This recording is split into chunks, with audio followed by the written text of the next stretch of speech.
panen siin praegu lihtsalt käima seni kui ma nagu sisse juhatan. Mina räägin teile siis ühest kaunis 8000-lisest täna. Ja see 8000-line on 8. maailma kõrgim punkt, kus mul oli au käia. Aga sissejuhataks võib-olla nii palju, et kust üldse see idee tuli. Tegelikult eelmisel hooajal käisin ma, ehk siis 2018 käisin ma Pamiris toreda grupiga ja nagu ikka sa seal suhtled ju ikkagi teise laagrirahvaga ka ja seal oli üks väga kõva ronija, Tim Bogdanov, kes siis rääkis sellest, et tema plaan on nagu, et tema käib ära Korženevskajal, mida ta ka tegi ja siis sealt läheb edasi kommunismi peale, mida ta ka tegi ja et siis tal on seal vahepeal 2 nädalat, kus ta siis taastub, puhkab ja suundub edasi Manasluule. No sel hetkel ma veel üldse ei teadnud, millest ta räägib, aga hiljem siis selles valguses mina jõudsin koju kommunismilt ja ma jälgisin siis tema neid käikusid ja seda jõudmist sinna 8-tunnise tippu päris huviga. Et võib siis öelda, et tegelikult siis oli see hetk või see moment, kus ma esimest korda üldse kuulsin sellest mäest ja veel et veel sellisel kujul, et tehakse ära Korženevskaja kommunism ja minnakse sealt siis 8000-lisele.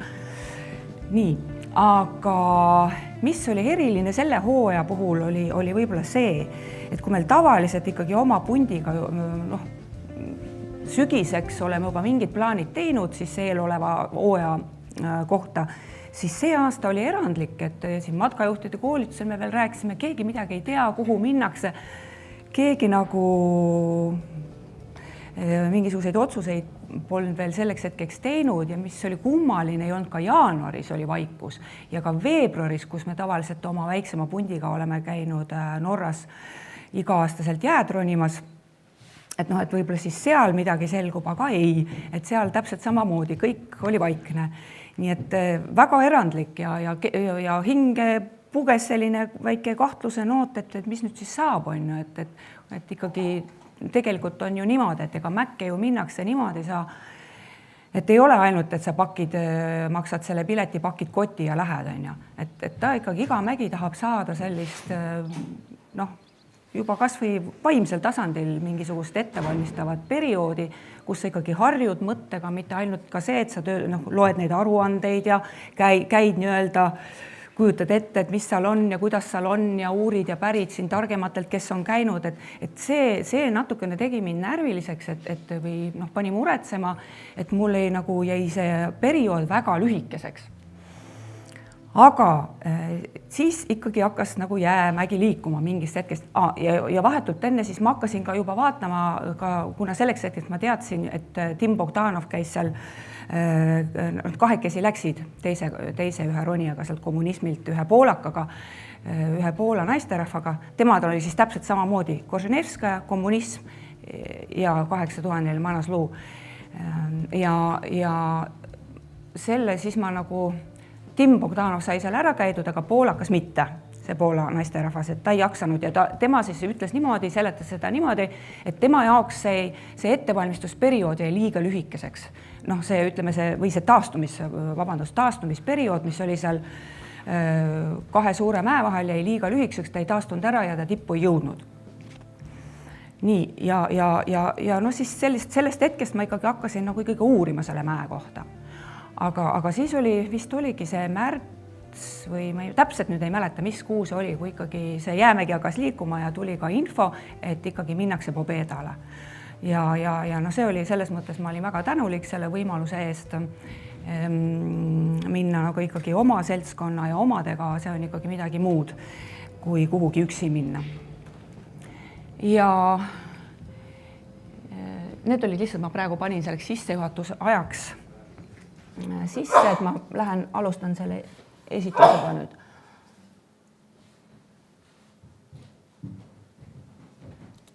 Escape'iga, ma ei tea, ei lähe välja Escape'iga.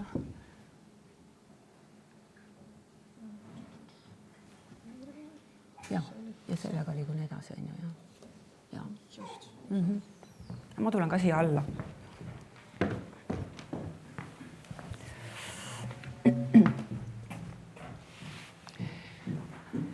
et selles mõttes oli täiesti erandlik hooaeg, et ma ei ole varem ikkagi sellisel 3 suurel mäel kokku käinud, et tuligi meil siis see aklimatt, mida me tegime tegelikult kõigepealt Leninil ja Pobeda ja mõte oli siis selline, et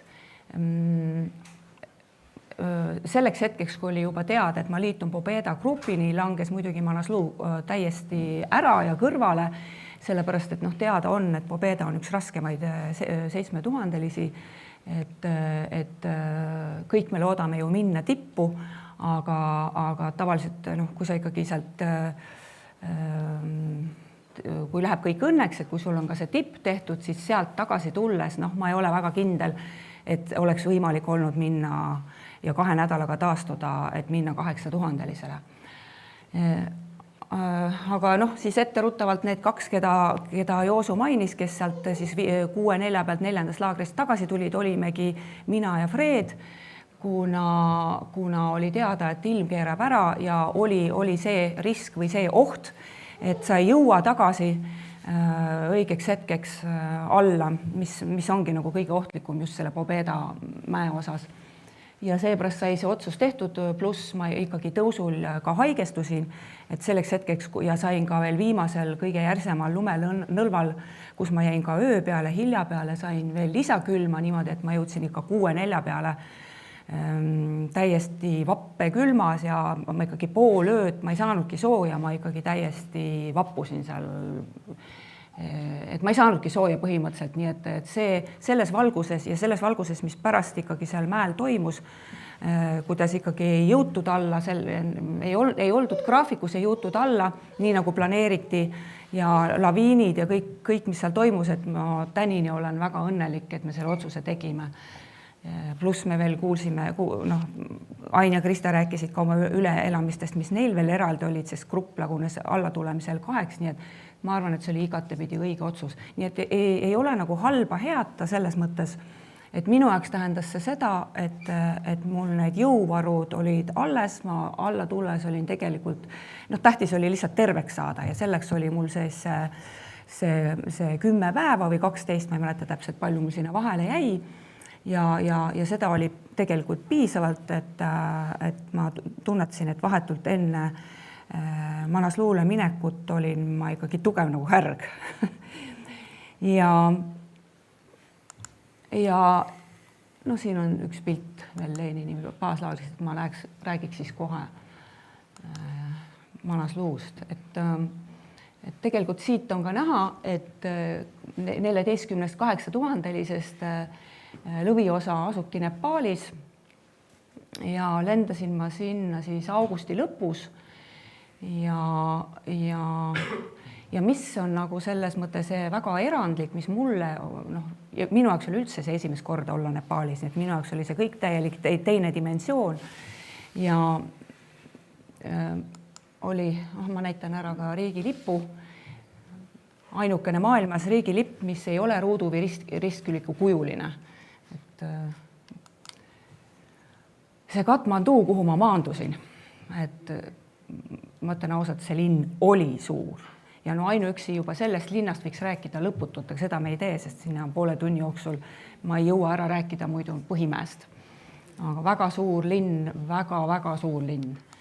Et metsiku hullumeelse liiklusega ja väga saastatud õhuga ka. Et siin on võib-olla see pilt. Mis on põnev, et Nepaalis on siis kohustus ratturitel kanda kiivrit, tagumisel sõitjal mitte, nii et ma nägin seal väga selles mõttes kummalisi pilte, kus oli siis juhi taga istus siis inimene ja siis nende vahel oli veel tavaliselt 2 last ja võib-olla veel koer kataka otsa, et selles mõttes see oli nagu selline tavaline pilt ja põhi selline liikumisvahend Katmandus ongi tegelikult mootorratas. Nii Katmandu ise, see siit samamoodi ma ei peatuks siin, kuigi siin võiks rääkida lõputult, et väga kihvt koht. 2015. aasta maavärina tagajärjed olid seal veel tänini näha, käisid renoveerimistööd, ehitati üles, rusuhunnikud, kõik need olid seal veel alles. Ja siis, mis muidugi silma hakkas, olid need varesepesad seal igal pool, kuhu sa ka vaatad, et neil puudus mõte, et neid nagu maa alla seal keegi neid kaableid, elektrikaableid ei peedeta, kõik on niimoodi, siit on näha, tõelised sellised elektripuntrad ja mis on nüüd, oli minu jaoks teistmoodi selle mäega, oli see, et Manasluule minnakse kahte moodi, sinna minnakse kas helikopteriga, Katmanduust Arukatti ja sealt liigutakse juba sellesse kõige baaslaagri alla viimasesse külasse või lähed sa seal jala, lähed mööda trekki, ehk siis mööda seda Manasluu Circle trekki, mis on väga populaarne, seda teevad iga aastaga tuhandeid inimesi. Ja see on, muide soovitan kõigile, see oli väga äge, ma ei mäleta palju nüüd täpselt minu meelest see Manasluu trekk oli pisut alla 200 kilomeetrit ja siit on nagu näha ka, et siit nagu kulgeb ringina üles, see kõige kõrgem punkt on seal üleval ja selle kõrgus oli 5100, see kuru, mida me seal üleval läbime ja tuleb siis ringiga tagasi ja Manasluu baaslaagrid on siis ise siin.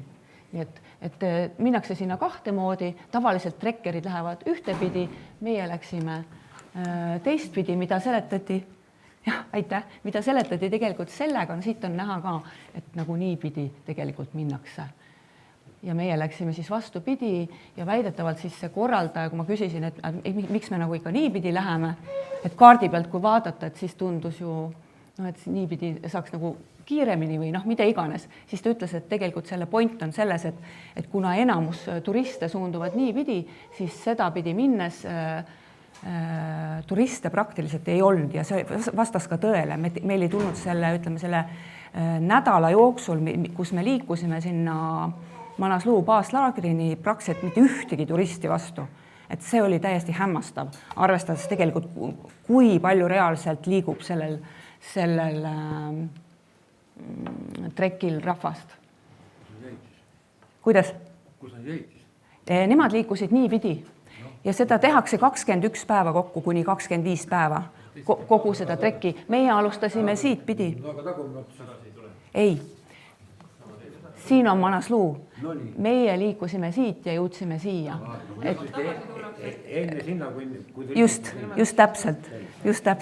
Et sellepärast oligi just hooaja asi, et oli tehtud õiged otsused ja ka valitud ka õige rada. Et mis tegelikult on oluline, sellepärast, et kõik need ööbimised nendes külades, et seal ju mingisuguseid hotelle ei ole, need on siis need mingid teemajakesed ja seal on nagu see point, et siis ei tekiks see ülerahvastatus, et pole lihtsalt kuhugi sul ööbima minna.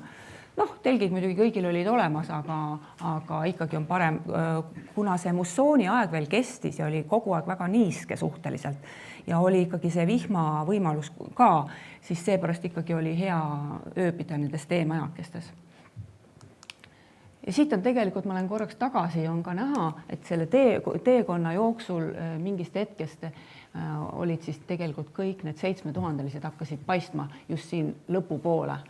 Nii, aga lähme siis kiiresti edasi, siit on nüüd lähemalt ka on näha need baaslaagrid, siin on see kuru, see ring, see viimane ringi ots ja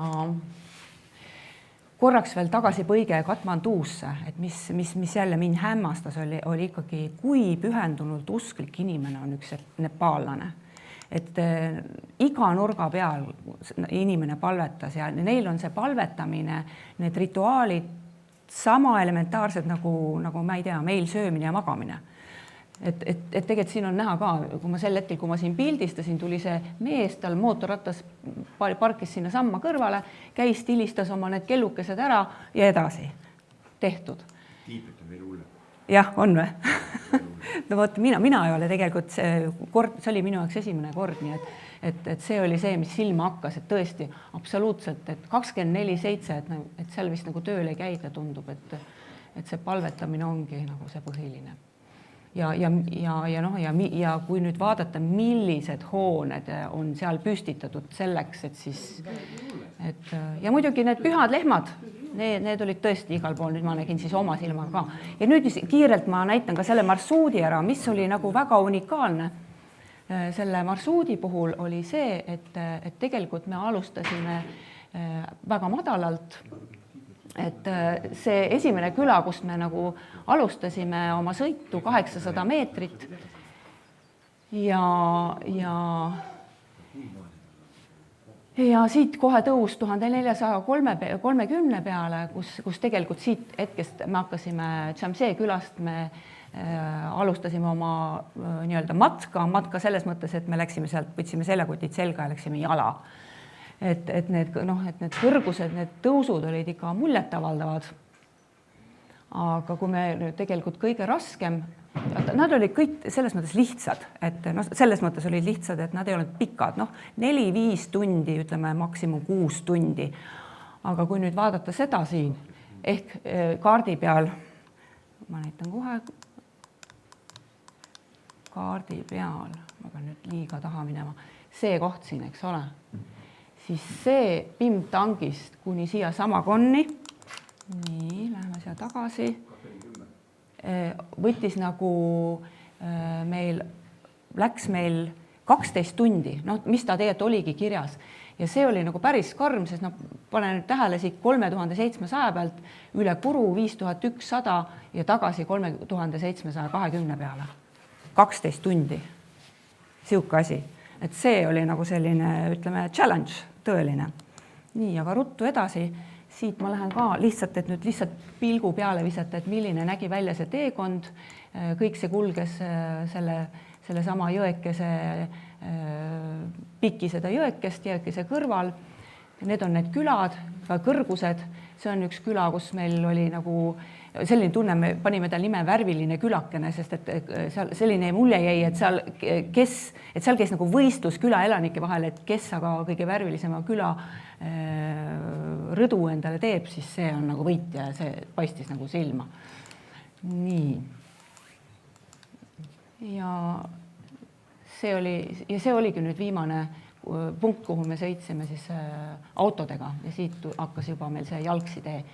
Ja lihtsalt lõpsutan, et näha, milline oli see teekond ja see teekond oli tõesti.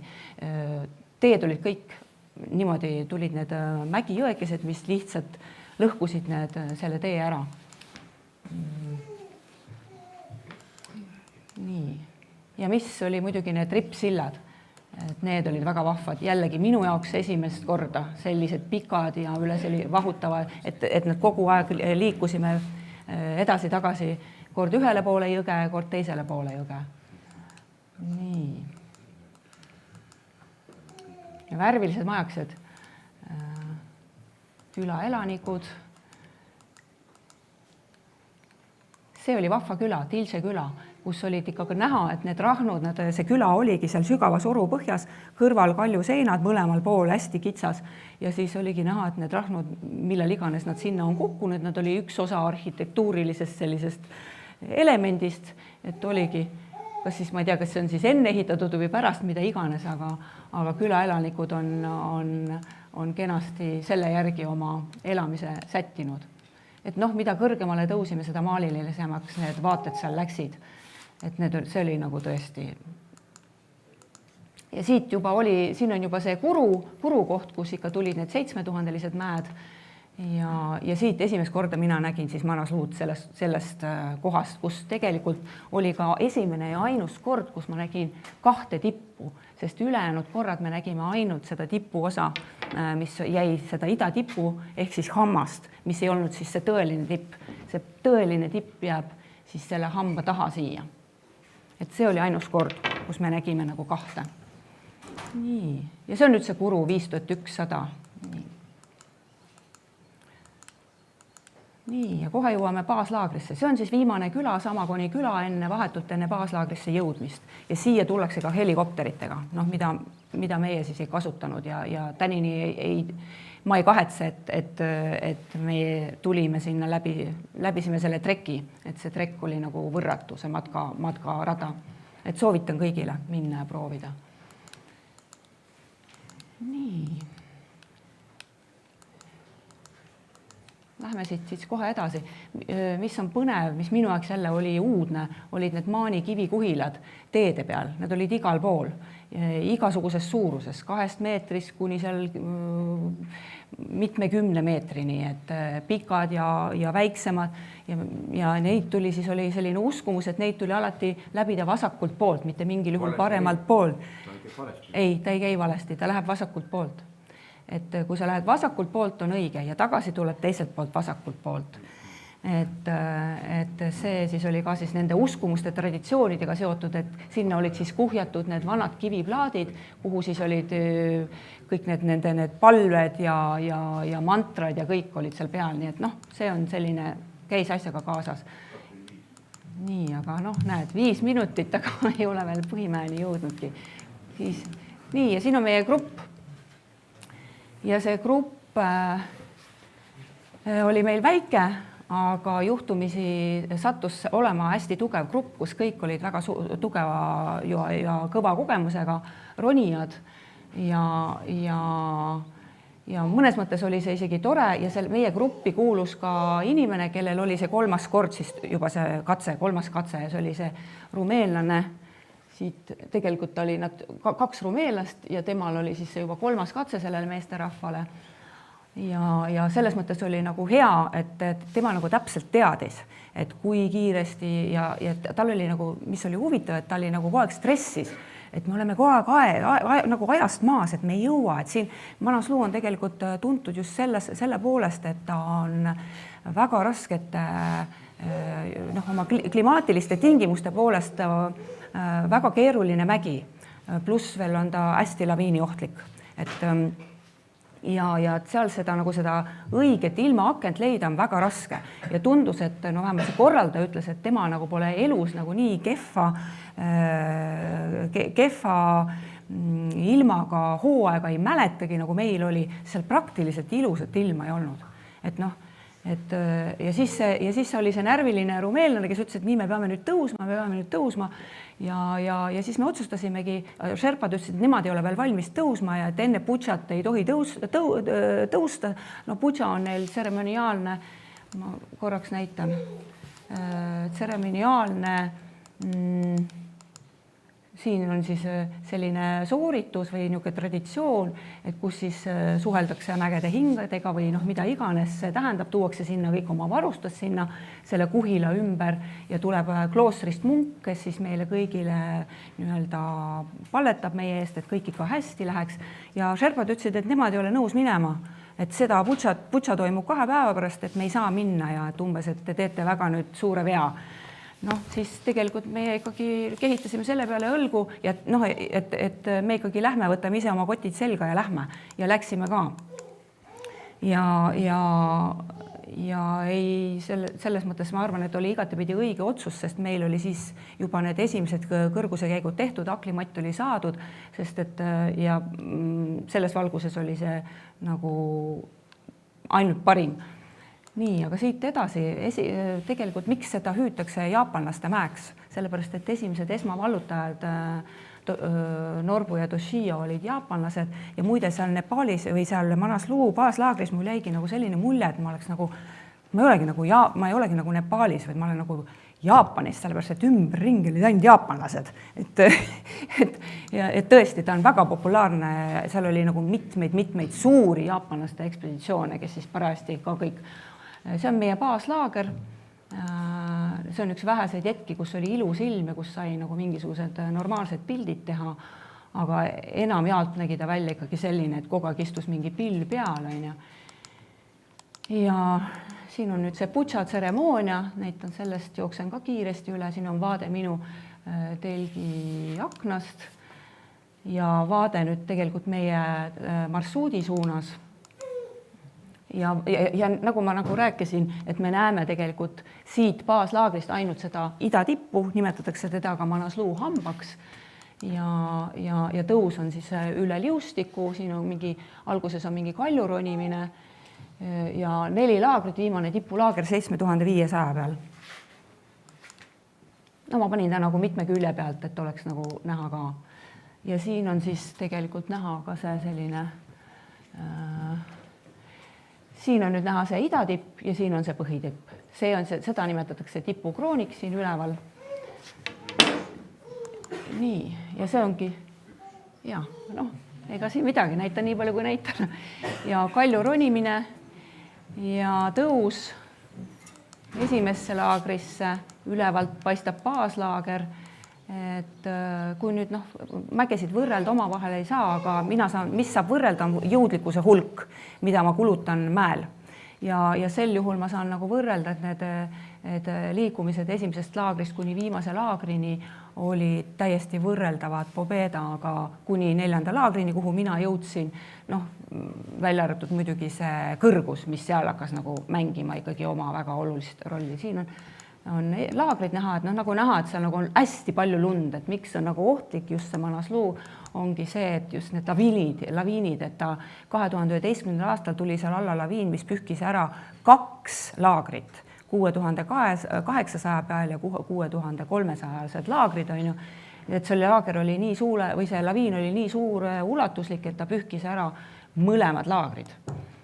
Siit paistab ka tegelikult, me ei näe seda õiget tippu, vaid paistab see idatipp. Ja mis oli muidugi minu jaoks natukene uudne, mida mina olen varem harrastanud, ikkagi olid need redelid. Ma ei olnud psühholoogiliselt nendeks valmis, keegi mulle ei ütelnud ka, et seal mingid redelid on ja neid oli seal palju. Ja siin on ka näha selle lõigu üks selline väga kole koht, mis oli sisuliselt vertikaalis ronimine seal üleval. Ta oli ikka tõesti vertikaalis niimoodi, et selline jäine rada. Ja need redelid ja need osad redelid olid ühekordsed, osad olid kahekordsed, nagu siin on näha, et kui sa sinna peale astusid, siis kogu see krempel ikkagi korralikult paindus on ju.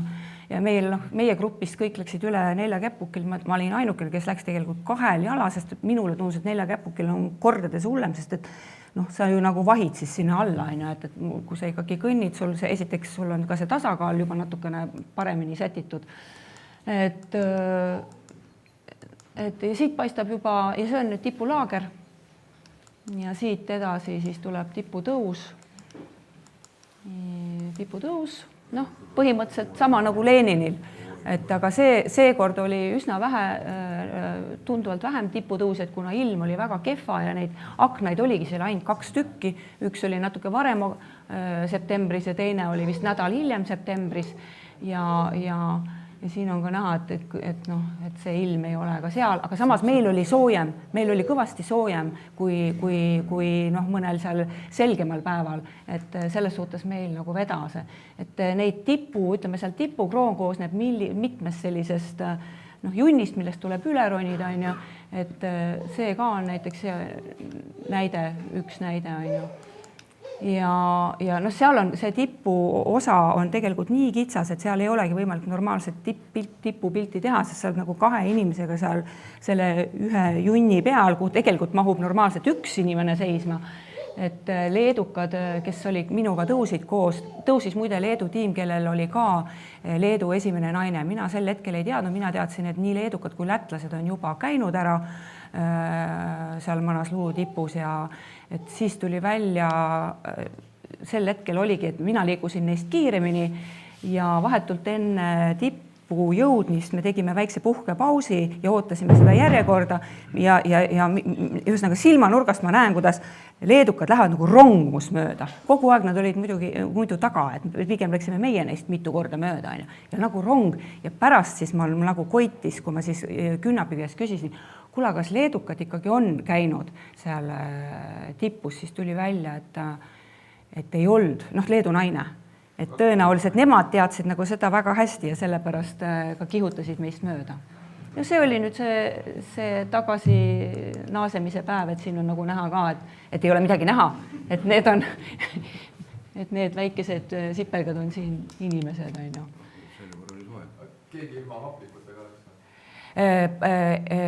Ma võin öelda, et kui sel päeval, kui meie tõusime, oli vist mingi 50 või 60 tõusjat, siis nendest võib-olla 2 olid ilma. Aga nemad oli niimoodi, et kui meie olime juba praktiliselt jõudmas juba tagasi, siis nemad olid veel nagu poole tee peal. mis vahe oli, et tegelikult selle hapnikuga oligi see minu hästi negatiivne kogemus, et see oli ka, ma ei ole ju varem üldse nagu kunagi seda maski proovinud, siis oli see, et mul pandi selles tipulaagris pandi see mask nagu ette, kõik oli hästi, pluss on sul veel 4-kilone see gaasipalloon seal kotis. Et see on ka, millega tuleb arvestada, et sa ei lähe tühja tipukotiga, vaid sul on 4-kilone balloon, sul on seal veel oma asjad, termos, nii et see kott oli nagu kordades raskem, kui ma olen harjunud oma tiputõusudel. Ja see mask pandi mul niimoodi, et ma ei saa hingata. No löö või maha, et ma nagu tunnen, ma kisun seda eest ära, et mul on nagu ilma selle maskita nagu palju parem minna.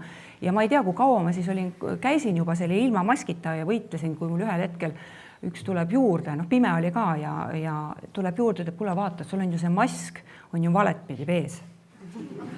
Ja siis loomulikult ma siis ei saanud normaalselt seda hapniku sealt kätte, nii et mis hetkel ma siis ükskord selle ette sain normaalselt, aga siis see oli ka ikkagi tunda see vahe, nii kui ma seda hapniku hakkasin nagu normaalselt saama, nii tuli ka siuke mootor läks tööle, et me olime ühed esimesed, kes jõudsid tippu esimeste hulgas. Kas teid huvitab see rumeenlase lugu, mis meil meeskonnas oli? Et kuidas temal läks, see oli siis tema 3. kord, et temaga oli selline asi, et ta ei jõudnud meiega õigeaegselt sinna tipulaagrisse, tegelikult ta jäi nagu igas laagris meist kogu aeg maha ja see on mitte maha tund aega või pool tundi, vaid ta jäi maha ikkagi 2 tundi ja 3 tundi ja tipulaagrisse, kui meie jõudsime, siis ta nagu üldse ei jõudnud, et tema see paari tüdruku tuligi meie telki ja magas ööbis meie telgis. See oli see, kes kiirustas või? Jah. Ja siis ühesõnaga ei, ja me hakkasime juba alla tulema, me ütlesime, et tule nüüd meiega alla, et ilm keerab ära, sul ei ole enam võimalik tippu minna. Vend ütles, ei, ma lähen üles. Ja läks ja kadus. Ja ta oli kadunud 8000 peal 30 tundi. 30 tundi, tavaliselt on niimoodi, et öeldakse ja Sherpad ise ütlesid, et kui on üle 24 tunni kadunud inimene, hakatakse otsima laipa. Ja ta leiti, see on nüüd tehtud Sherpade poolt, need pildid tehakse alati, juhuks inimene võib küll olla elus, aga see ei tähenda veel, et ta elusana sellises konditsioonis ka alla jõuab. Et tehakse alati pildid, kuidas inimene leitakse, kindad on tal visatud kuskile sinna eemale, leiti ta 6800 pealt, 7800 pealt. Ja sellises olekus külmunud, täiesti kontaktivõimetu, ainult lalises, sest ta ei suutnud enam helistada, ta oli satelliit kaasas, ta ei suutnud enam ei helistada, ei kontakteeruda kellegile. Ja siis lihtsalt öeldi, et võeti nagu ühendust baaslaagriga ja küsiti, et meil on selline pakkumine $6000, et kõigepealt ei leitud üldse neid inimesi, kes ta tooks alla, aga siis pakuti see $6000, et kas te olete nõus, et me toome mehe alla. No muidugi olid nõus, tooge mees alla ainult. Ja see on nüüd see, mis tuli maksta selle otsuse eest minna üles, et kuigi tal olid täpselt, keegi tea täpselt, kas jõudis, jah. Ta ise ei mäleta. Ta ei mäleta mitte midagi, ta mäletab, ta juba nägi ikkagi hallukaid konkreetselt, et see on eraldi jutt, ma katsun võib-olla kunagi sellest ka kirjutada, et täna ei jõua ma sellest kindlasti rääkida, aga see oli, et see oli nagu see. Siin on lihtsalt statistika, et kui palju läheb kevadel, kui palju läheb sügisel ekspeditsioonidele, nagu näha väga suur vahe. Esikäpad jäid teil alles või? Need olid ka, jah, olid ikkagi täiesti nagu valged kahtluse all, aga näpud jäid alles, nii et Katrin, sa oled 7 minutit Ruslani aega ära rääkinud. Jaa. Aga me vahendame Katrini kinni. Aga tänan tähelepanu eest.